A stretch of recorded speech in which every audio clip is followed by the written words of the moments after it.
Okay, I have the pleasure, that wasn't very slow, but that's okay. I have the pleasure of introducing our next panel. So what I'm gonna do is introduce each one of them. So after I introduce you, come on up. And then each of them are gonna talk for about 10-15 minutes each, or however long they wanna talk for.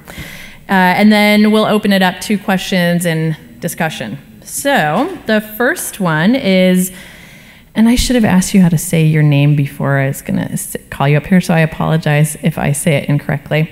Alec Skarlatos, is that right? Skarlatos. Okay, there we go. He is, hold on, wait. Let me tell you about him first. He's a former Army National Guard specialist who, along with his two childhood friends, Spencer Stone and Anthony Sadler, made headlines around the world when they heroically overpowered an armed terrorist on a Paris-bound train traveling from Amsterdam via Brussels in August 2015. The terrorist had a total of 270 rounds of ammunition on him and could have easily injured or killed many of the train's 554 passengers that day if it were not for Skarlatos, Stone, and Sadler's actions. Skarlatos is a decorated veteran, and besides for having completed a tour of duty in Afghanistan, he has also been awarded the United States Army Soldiers Medal of Army Soldiers Medal from U.S. President Barack Obama, and has received France's highest decoration, the Legion of Honor, from French President François Hollande. Skarlatos, Stone, and Sadler wrote about their experience along with the co-author Jeffrey Eastern in the book The 517 to Paris, which was published on August 23, 2016. Acclaimed director Clint Eastwood then went on to turn their book and life story into a movie for Warner Brothers, which was aptly titled The 1517 to Paris. In a bold move, Eastwood had Skarlatos, Stone, and Sadler play themselves in the film, having them relive the experiences of the train incident for the big screen. The movie premiered in February 2018 and has grossed over $50 million at the box office. Originally from Sacramento, California, Skarlatos currently resides in Oregon. So that's Alec.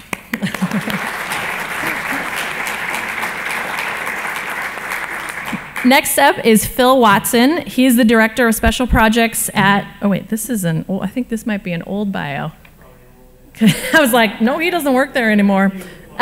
Okay, well, he can tell you more about himself, but I will tell you he works for the Firearms Policy Coalition. And I've known Phil now for a while. He's been active in Second Amendment policy and activism for years. I mean, since I met him at the beginning of the Tea Party stuff, he's just always been around whenever we needed help on Second Amendment issues. So he's got those down, and like I said, he can tell you more about himself, but he's a great guy to know. And so that is our panel. So would you like to speak first, Alec? And then we'll have Phil. And then when they're both done, like I said, we'll come back up and have discussion time. Thank you. I didn't make time for it. If I'm going like this in the back. Go right ahead. Go right ahead. So yeah, my name is Alec Skarlatos. I guess my story kind of starts when I was about 5 years old. My family moved next door to the family of Spencer Stone. And we grew up together pretty much like, it was almost like it was one house. I mean, both doors would be unlocked. We'd go raid each other's fridges, watch movies at each other's house. It was a great childhood. About 2010 or so, I moved up to Oregon with my father. But Spencer and I and Anthony, our other friend, we all kind of stayed in touch. In 2012, I joined the Army National Guard, and Spencer joined the Air Force. Fast forward 2 more years, and in 2014, I did a deployment to Afghanistan, and Spencer was stationed in Portugal. So coming off of that deployment, I wanted to tour Europe because I had a little bit of money and burning a hole in my pocket, and Spencer was already in Europe and Portugal. So a month after the deployment, I flew back. We all kind of toured Europe. We met up in Amsterdam, and a lot of things kind of put us in that time and place. We debated on staying in Amsterdam another day or two just because it was so much fun, but I'll skip over most of that. And then we decided to stick with our original plan of going to Paris. We were about to board the train. We had first-class tickets, but an elderly British gentleman wanted our help, so we helped him get on the train. We kind of ended up in the middle of the train, which we were fine with. Then the Wi-Fi went down, and being a millennial, Wi-Fi is more important than bread or water, so we moved up to first class where there was better Wi-Fi, luckily, and I even traded Spencer's seats because I wanted to be on the window seat because I like history, and we were going through Belgium, which had a lot of interesting World War I battlefields on it and things of that nature. So about 2 hours into the train ride, we stopped in Brussels, and they changed crew and whatnot, and a couple passengers came on board. And about 15 minutes after that stop, Spencer and Anthony were both asleep, and I was texting people on my phone using the Wi-Fi, and I heard a gunshot and breaking glass come from behind us. And so what had happened was, at the Brussels stop, a terrorist came on board with an AK-47 and a backpack and all of the ammunition and a handgun.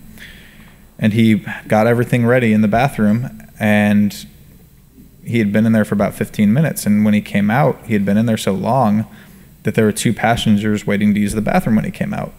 One of them, named Damien, immediately realized what was going on and just started choking the terrorist by the neck, and the AK-47 was kind of pinned between them. Another passenger, Mark McGallion, who was next to Damien, started trying to get the AK-47 from the terrorist. A train employee came up thinking it was a fight and kind of pulled them apart. Then he saw what was going on, ran to the front of the train. Mark McGallion finally got the AK-47 from him, started running to the front of the train. Damien ran to the back of the train. The terrorist then pulled out a handgun that he had in his waistband and shot Mark McGallion in the neck. And he fell and dropped the AK-47, and that was the gunshot and breaking glass that I first heard. So I kind of put my head up, and I'm like, what's that sound? Then we see a train employee running away from the noise at a full sprint, which wakes Spencer and Anthony up. We all kind of turn around at the same time to see what he was running from, and there's a shirtless man with an AK-47. We immediately realized what's going on. We were kind of paranoid. We had talked about what would happen in a situation like that ahead of time, so we all knew we were on the same page. So we ducked down behind the seats. I hit Spencer on the shoulder, and I'm like, go get him, basically. He was on the aisle seat. I had no choice, okay? Spencer runs up to him, tackles him. For whatever reason, isn't shot. I follow him. By the time I get up to him, Spencer already has him in a chokehold over a seat. So I pick up the AK-47, and I try to shoot the terrorist with it. And I notice that it's on safety, so nothing's working. Then before I can even think of what else to do, I see the terrorist pull out the handgun, and he's trying to line it up with Spencer's head. So I drop the AK-47, grab the handgun, hit him like once or twice with the handgun. Then the terrorist then pulls out a box cutter and starts cutting Spencer in the back of the neck. So then Spencer yells he's got a knife. He kicks him off, and by that time Anthony comes up behind me. So the terrorist is kind of in between all 3 of us in the aisle. So we all just start kind of punching him, trying not to get cut by the knife. Finally, we kind of push him back into Spencer. Spencer and I kind of like push his head on the table. And so he's kind of like bent over with his head on a table. I put the handgun to his head and I say, stop resisting, stop resisting. I don't think he spoke English, so it didn't do much help. So I pulled the trigger and the handgun went click. And I go to cycle it to try to load another round into the chamber, and I notice that it's empty. So I just go, shit, and I throw the gun. Because what had happened was when he pulled the handgun out to shoot Mark in the neck, he had dropped the magazine out. So the only bullet in the gun was the one in the chamber, and so when he fired, it cycled like it was still loaded with the hammer cocked back. So I throw the gun. Spencer then puts him in another chokehold across the opposite seat. I pick up the AK-47 and just start kind of hitting him in the head with it. Finally, his arms kind of go limp, and he goes unconscious from Spencer's chokehold. Spencer then throws him into the aisle. I hold his arms behind his back, and we're looking for something to tie him up with. And then we notice that there's a man with blood squirting out of his neck, which was Mark, who had been shot in the neck. From then on, it all kind of played like a movie. we all just kind of fell into our own individual roles. Spencer was an EMT in the Air Force, so he stopped the bleeding in Mark's neck. I took the AK-47, took it off safety. I went to load a round into the chamber, and a round ejected, which meant that it was loaded when Spencer ran at him. And I see the bullet on the seat in front of me, and I notice there's a dent in the primer. So I pick it up and look at it, and there's a solid hit on the primer, and basically that just means that the gun functioned fine. The terrorist pointed the gun at us and fired, but the weapon didn't go off. Just luckily he had bad ammunition. So I loaded another round into the chamber, checked the rest of the train to make sure there were no other injured people or any other terrorists, and came back, helped Spencer with Mark McGallion, and we handled the situation on our own for about 20-25 minutes before we got to the train station. And from then on, I mean, we were just kind of taken in as heroes and whatnot, even though we were just doing what we had to do to survive. But for me, the Second Amendment is a very important issue, because without the Second Amendment, I would not have known how to use an AK-47, because the only reason I knew how to use one, I mean, I'd been in the Army for like 3 years at that point, and we'd never been taught how to use an AK-47, but luckily I had one at home personally. That was the only reason I knew how to use one. I concealed carry every day, and of course in Europe you can't conceal carry, and if I had my Glock 43 on me, it would have made the whole situation a hell of a lot easier, because he was just standing up in the middle of the aisle pretty much just asking to be shot, but nobody had a gun on them, of course. And the other thing is, of course, Europe is a gun-free continent, pretty much. I mean, this guy still got a fully automatic AK-47 and a 9mm handgun, and you're telling me gun control is going to work in the United States? Yeah, I don't think so. So then, we go home, a lot of other things happen, but 6 weeks after the terrorist attack, I'm in Los Angeles, and I get a text from a reporter friend of mine saying there's a shooting at your college. So that was the Umpqua Community College shooting of October 1st, 2015, if you remember that one back that far. So I fly home because they hadn't released names of anybody that had been killed, and a lot of my friends from the National Guard that I deployed with were at that college. So I fly home, and finally the news comes out that there were 9 people that were killed, and luckily none of them were friends of mine. But this guy got a lot of the guns from his mom. He was kind of known to be a little bit of a crazy person, so he didn't have a lot of friends, so he was kind of your stereotypical shooter. But the other thing that made me mad was I carried a gun every day when I went to UCC, and a lot of people did not, because it was against the college's rules. Even though in the state of Oregon it's legal to carry on college campuses, the college made a rule against it, so most people just assumed that it was illegal. So most people, even my friends who I deployed with, did not have guns on them that day, and in that classroom nobody did have a gun, and as a result 9 people were killed. I was there for about maybe 4 or 5 days, and I was going to fly back down to Los Angeles, and I get a call from Spencer's older brother, and he calls me and he says, "Hey, don't freak out, but Spencer's in the hospital. He got stabbed in a bar fight and he might die." So then I fly from my hometown that just had a shooting to Sacramento, California to be with Spencer. What had happened was he was at a bar with some friends. One of the females that he was with drank too much and was throwing up on the sidewalk outside of the bar. A couple Asian guys started filming her and making fun of her, and so one of her friends then told them basically to go to hell and get out of here. So then one of the guys punched her in the face. So then of course Spencer had to intervene, and so he started fighting these guys, and the surveillance video is actually on YouTube, and it's actually pretty amazing because he's fighting a 5-on-1 fight and winning. And so he's beating them bad enough to where they finally pull knives to win, and they stab him in the heart, lung, and the liver. And it was so bad that, I mean, they thought he was going to die. So homicide was called because there was going to be a murder investigation, but somehow he ends up surviving. And the weird thing about that event was they used knives, not guns, but yet Spencer, living in California, could not have a gun on him to defend himself. I mean, just like you see in the UK and all over Europe. I mean, if they don't have guns, they'll use knives, they'll use bombs, they'll use trucks. Violence does not matter. I mean, it'll find a way. The other part is my little brother offered Spencer a gun. He said, "Oh, you're going to the bars downtown? Here, take my Glock." Spencer said, "No, that's illegal in California. I'm okay." And as a result, he almost paid with his life. So to me, the Second Amendment is not just about, hunting. It's about the right to defend yourself, the right to overthrow a tyrannical government. And just in my life, that was only a 7-week period, I had 3 events in my life that all could have been stopped with a gun. And I mean, in some cases we got lucky and nobody died, but in other cases, I mean, like UCC, 9 people died because nobody had a gun in that room. So anyway, that's my speech. If you have any questions, please feel free if I have time.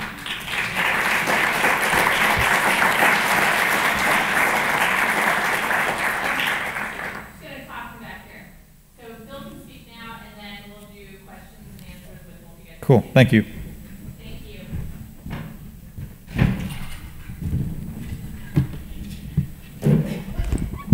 All right. My name is Phil Watson. My official title is Legislative Advocate for the Firearms Policy Coalition, and previously I worked a long time for the Second Amendment Foundation. One thing, by the way, that Alec didn't tell you is he is a new candidate for Grant County Commissioner. Douglas County Commissioner in Oregon.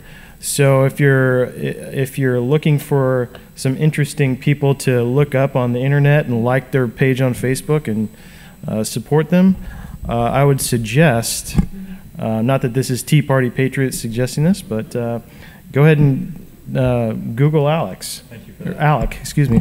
So I have breaking news on the end of that great talk by Alec we just had.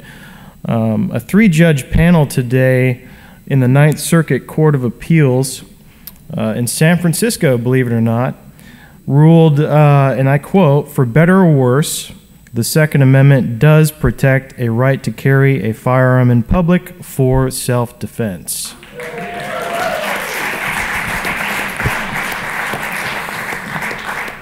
And so now we've got 6 circuit courts that have ruled, for all intents and purposes, the same ruling.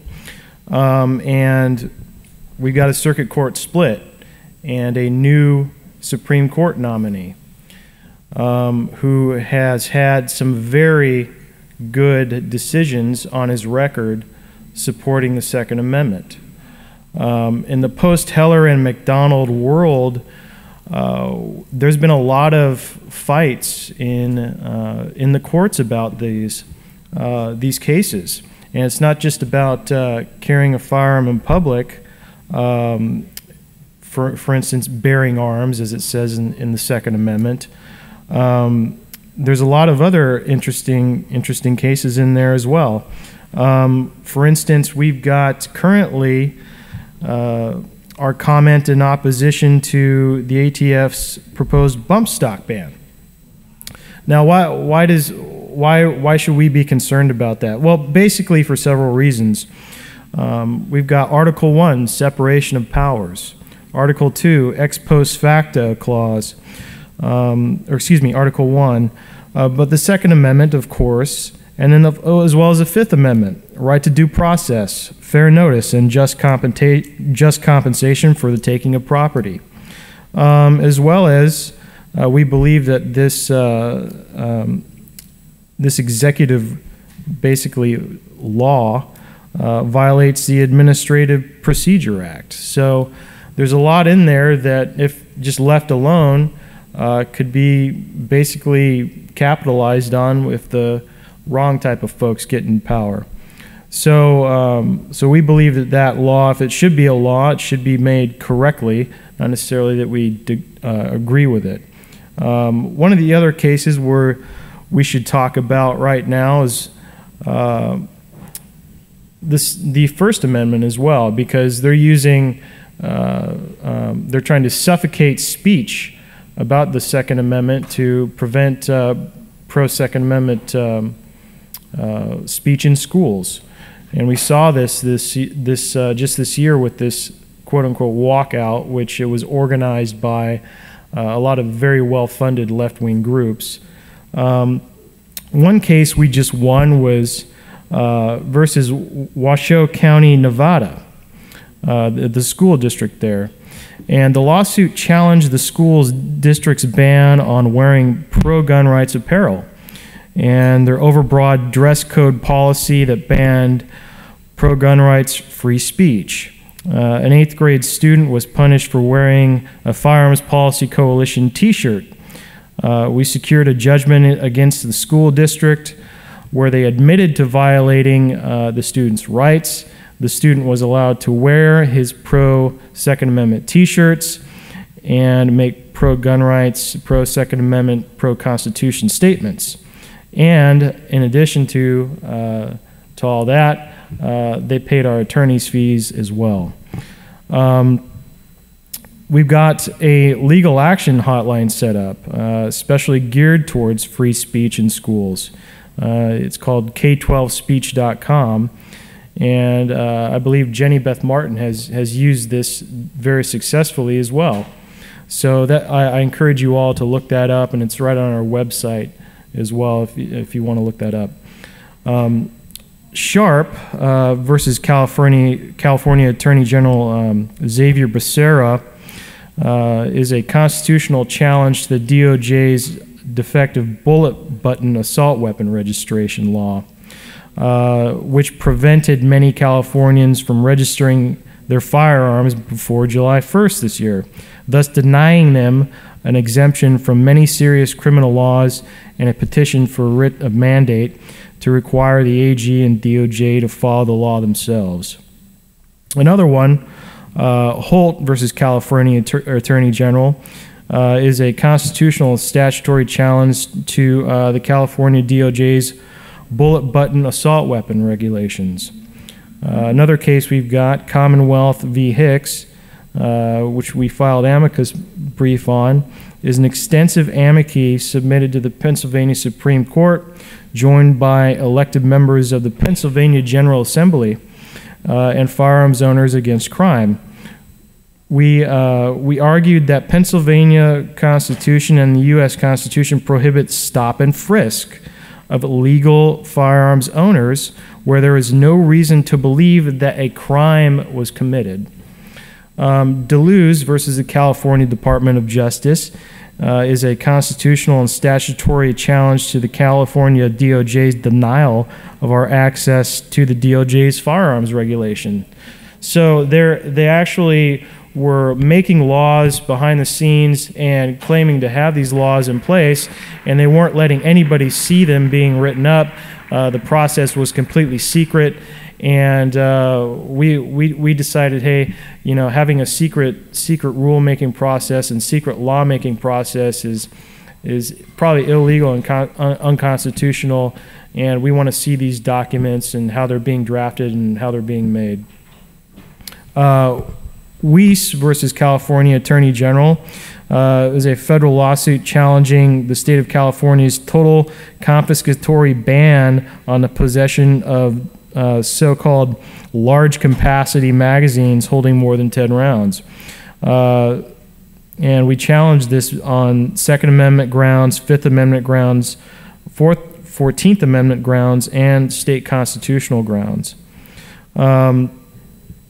We challenged the state of New York superintendent and the police there on their ban on tasers and other less lethal electronic self-defense weapons as well. And I successfully have lobbied several municipalities before on this matter, and even got one, Tacoma, Washington, to repeal that ban. Publius and Hoskins versus California Legislative Council. The First Amendment Tyrant Registry Free Speech lawsuit. And this basically, they wanted to unmask this anonymous blogger who was blogging about these anti-Second Amendment politicians. And so we said, no, this guy has a free speech right to go and blog about these people. And we ended up winning, and that was a First Amendment case. So I can go on and on with a lot of these cases, and we've got a lot more to come, believe me. And we enjoy having folks like you contact us and support us if you have any issues that you're dealing with. But couple more issues I'll go through real quick here is before we take questions is we've got some issues here in DC. Of course, we're here, and I've lobbied several representatives here in DC, and I think the issue here is really the U.S. Senate. And there's several things we can do to help that along. Number one, you've got to be engaged. Number two, there's actually some ways we can bypass the filibuster rule. The filibuster isn't necessarily a law; it's just a rule, and they can remove that at any time that they want. But it's sort of this gentlemanly thing that both parties have that they still have for some reason. But there is a rule called reconciliation. And on any budgetary issues, a reconciliation vote can be made, and that only requires 51 votes in the U.S. Senate. So there's a lot of bills and a lot of tax law that actually has to do with firearms and Second Amendment law. So anything with that sort of ways and means hook to it, we can use to pass through good pro-Second Amendment legislation and protect people's Second Amendment rights as well. So we've got this big ruling today again out of the Ninth Circuit. So we're going to have a lot of I'm sure appeals through that. I'm sure we'll hear an M-Bank hearing after that. And again, so like I started my speech today, we've got a very good, I believe, Supreme Court nominee up for confirmation, and a huge deal because previously the Supreme Court hasn't been accepting any pro-Second Amendment cases. So it's going to be big news in years to come with Kavanaugh on the bench now, and we'll see what happens, and we'll keep fighting. And we'll keep trying to preserve our citizens' rights to protect yourself and your community. Thank you.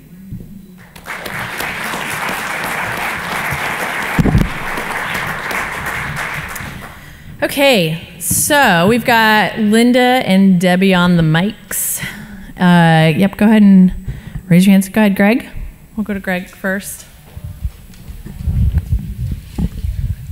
Two things. As you probably know, there is a very low percentage of gun owners who are even registered to vote, never mind are engaged in the process. As a pro-Second Amendment friend of mine says, if you own a gun and you're not registered to vote, you're only renting it.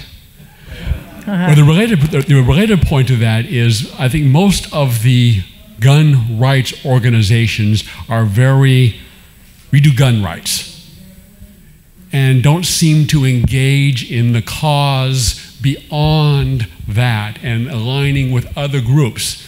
And what we need is a much broader coalition on our side, ranging from the religious conservatives, gun rights, economic conservatives, to form a much larger and effective coalition. Do you have any thoughts on either one, how to engage the individual gun owners and how to engage the gun rights groups in the larger cause? Yeah, I've been doing a lot on that, actually. Yeah, is it on? Guess not. I'll just talk loudly. So I've been doing a lot on that in my home state of Washington. In 2014, we did an interesting program where we did some independent expenditures to gun owners we were able to target. So, so we did some independent expenditures there with the state PAC, and I did some data gathering on that for that purpose, and we had overwhelming success. We were able to flip, I believe, 5 or 6 state house seats that year. So it does work. Contacting individual gun owners does work. And that year we actually registered several thousand pro-Second Amendment voters to vote. And I mean, we had stacks of voter registration, high off the ground. Hey Phil, how do you find out who is a gun owner? That's interesting. Usually it's very simple. First of all, we ask. Okay. Ask, and also we have a lot of members, people that sign our petitions, people that say, "Yeah, I'm a hunter." I mean, there's a lot of these people out there, and not all of them are shy about it. So there's all these kinds of activities that we participate in that we can try to find these people. So sorry, I'm just gonna get into the nitty gritty. I remember when we were doing some of the blueprint stuff in Washington. Oh yeah. Yeah, and we were walking around and door knocking and asking questions. I don't know if that was if this is the same thing, but I mean, when you're saying we ask them, are you saying we go if they go door knocking, they should ask, "Are you a gun owner?" I also think that might freak people out, and they'd be like, "Get off my property." I think, but I think that's how I would respond. I think you can make it a lot more general. I think you can just ask, what do you think about the Second Amendment? And if they say, I support it 100%. Okay, that's a support. Okay. So that's, I think, very general on that. And then the second part of the question, yeah, I've been trying to work with other groups for a long time now. I'm really a believer in that. I'm not a believer in the insulated, we're doing this just for our own purposes, because there's a whole Constitution out there, a whole Bill of Rights, and I believe once you start parsing it up and getting rid of parts of it and only saying, I'm only for this part, I'm only for the First Amendment or Second Amendment or whatever, then you start losing all of it. So I'm willing to work with any freedom partner out there that wants to work with us, absolutely. Okay, next question. I see, let's go to this side over here. Ma'am, go ahead and stand up so that Linda can see who you are.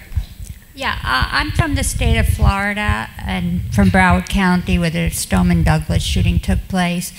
And one of the things that happened after that is Governor Scott changed the gun owning law about mental disorders. And I often wonder how the vets feel about that, because many of them are diagnosed with PTSD. Mm-hmm. And I know that that's something that or what do you think, will it affect them in later terms of owning a gun because of having that label or that diagnosis? Okay. Well, maybe Alec can speak a little bit on that too, but in the United States right now, you can only be banned from owning or purchasing a firearm if you are adjudicated mentally ill by a judge or involuntarily committed for 2 weeks or more. Now, there are some things that legally it starts getting into some gray areas after that states have started doing to put people in an evaluative process or remove firearms from somebody who might be exhibiting some sort of dangerous behavior or violent behavior. We're sort of in a legal gray area right now over some of those things, like the new Florida law. So while some of that stuff's being debated, one thing I think that will come up is the ex post facto, or excuse me, not the ex post facto factor there, but there's a different legal term for it, it's escaping my mind, but it's legalese for secret and one-sided hearings that they have, and ex parte, excuse me. And so that's part of the law that was passed in Florida. So there's going to be a lot of debates over this in the years to come here over laws like that. So stay tuned on that, and I'm sure there's going to be some legal challenges as well for plaintiffs that said, I didn't do anything wrong. I've never been committed. This is a false accusation or whatever. So, and maybe Alec can talk for a second on the other piece. I don't know. I don't know if he's on our own. All right. Yeah. As a veteran, I obviously don't think we should target people with PTSD as far as gun control or things like that. But at the same time, there's obviously a mental health crisis in this country, and a lot of the people that do these shootings have mental issues. And frankly, it's kind of, I don't want to say obvious, but you can kind of stereotype them in a way. However, that being said, you don't see a lot of veterans shooting up schools either. So I think we need to do something about it on the mental health side, but it's not a veteran issue. Okay, right there in the blue. When you mentioned earlier, you said the Supreme Court has not been accepting any Second Amendment cases of late. Right. Can you expand on what you mean by that? For major pro-Second Amendment court cases, they have not accepted any cases, I believe, since the McDonald decision, and that was way back in about 2009, 2010, right after the Heller decision in 2008. So there has really been nothing that we've been able to get in front of the Supreme Court to have heard, because they've denied cert to literally every one of our cases. So this is, and going back even a couple months ago, which is pretty rare, Justice Thomas wrote a 14-page dissent on the denial of cert, which is kind of rare, about our case out of the Ninth Circuit, which was about the mandatory waiting periods. They make you wait supposedly to buy a gun when you already have a gun, which makes no sense. You've already cleared all the background checks and jumped through all the legal hoops and stuff that they want you to do there in California, but still they make you wait and wait and wait for no real reason. So for whatever reason, there weren't enough justices that signed on to hear that case, and so it was not heard from in front of the Supreme Court. So there's a lot of case law out there that could be made. But it isn't right now because for whatever reason, the current Supreme Court, call it politics, call it inability to decide either way, we're not really sure. But that's just the current situation right now. Okay. I have a question for you real quick. You're not getting many questions. Do you see, I was in Belgium like 6 weeks ago, so I noticed that, it was just easy moving around and things like that. And with the terrorist attack on the train, do you see that happening more and more in the United States? And people should be, on guard against that? Well, I'm not so sure about terrorism because, frankly, we're not like Europe. We didn't accept over 1 million refugees without vetting them. So I would not say necessarily about terrorism. However, we do have school shootings and things like that are fairly common here. And frankly, school shootings are still rare. If you look at overall crime, you're more likely to be mugged or just murdered for no reason, or home invasions are still more likely than terrorism or school shooting. So it's been a growing problem lately. However, I think a lot of people kind of play it up a little bit too much just because it's a news story. You know what I mean? Okay, let's go back there. I think part of my South Carolina contingency. Yep. This is almost like a twofold for each one of you. You were speaking about the schools, and she talked about the Stoneman Douglas shooting. Are they addressing the issue with these people that they say have mental health? That from a bullying standpoint, because it's my understanding that the guy that did the shooting there was bullied in the school and he shot up. So is this another issue for gun,